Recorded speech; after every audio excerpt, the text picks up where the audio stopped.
Assalamu alaikum. This is Megan Wyatt answering your question here at About Islam. So, one of the things that wasn't entirely clear in your question is when you were talking about emotional abuse or physical abuse, if you were talking about from your husband, if you were talking about from your in laws and his side of the family. Either way, that is the most important point that we need to draw forth, because if you were talking about challenges in communication, but it was just maybe there was temper or frustration on his end, him closing off conversation, not wanting to talk about your feelings, all these things would be different. But once you mention that there is any kind of verbal abuse, which is basically criticism, being put down, being told terrible things, being belittled, and also any kind of physical abuse, which would involve any kind of physical violence.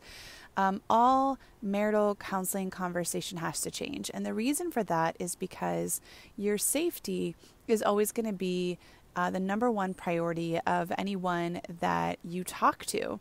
That understands the cycle of physical violence and emotional abuse.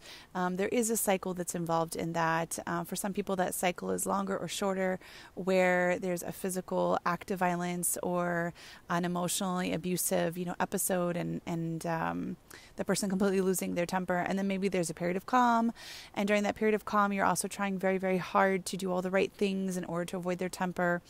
And then maybe there's actually a good period in there, but then it starts all over again. And for some people, that cycle is every couple of days. Some people, it's every couple of weeks. Some people, it's every couple of months. But there is a predictable cycle to it when you start to look at the relationship history. So my number one concern is always going to be your safety.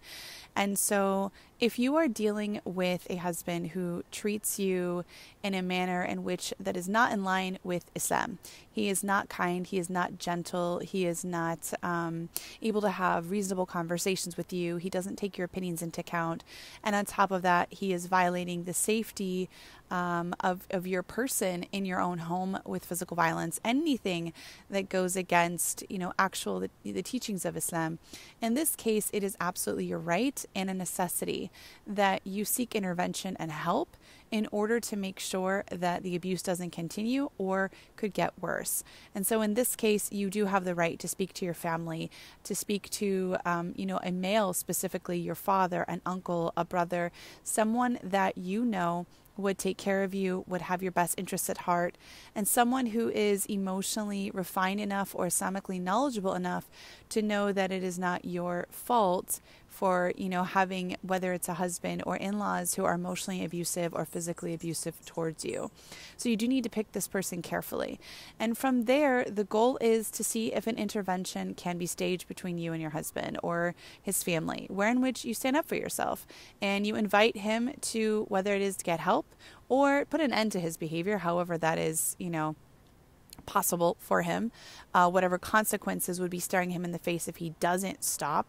But you do need to stand up for yourself. You do need to stand up for your rights and give yourself the opportunity to have someone else stand up for you as well. You've also mentioned a pattern which isn't that uncommon, unfortunately, and that is a connection between a man who is emotionally abusive to his wife at home, physically abusive to his wife at home, and at the same time is talking to other women and showing off his best side. He comes across as romantic and charismatic.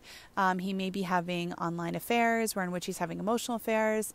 He may be eventually having physical affairs. That is a very slippery slope for anybody who is, engaged in any kind of online conversation with the opposite gender, especially if it is connected in any way to sexual conversation. And so those two, unfortunately, can come together. And so ultimately, if this is the case, the emotionally violent temper, the physically violent temper, and on top of that, the, going outside of the marriage, talking to girls, basically, looking to have illicit relationships with them, you're looking at a person who has no self-regulation, and as a result, again, is not someone who you're going to make better by cleaning the house better or trying to fulfill his needs. This is beyond you and it's bigger than you. He doesn't have self-regulation. He doesn't know how to have true emotional intimacy. He doesn't understand what his obligations as a man truly are. And so as a result of that, everything that he's doing is going to be harmful to you and harmful to others.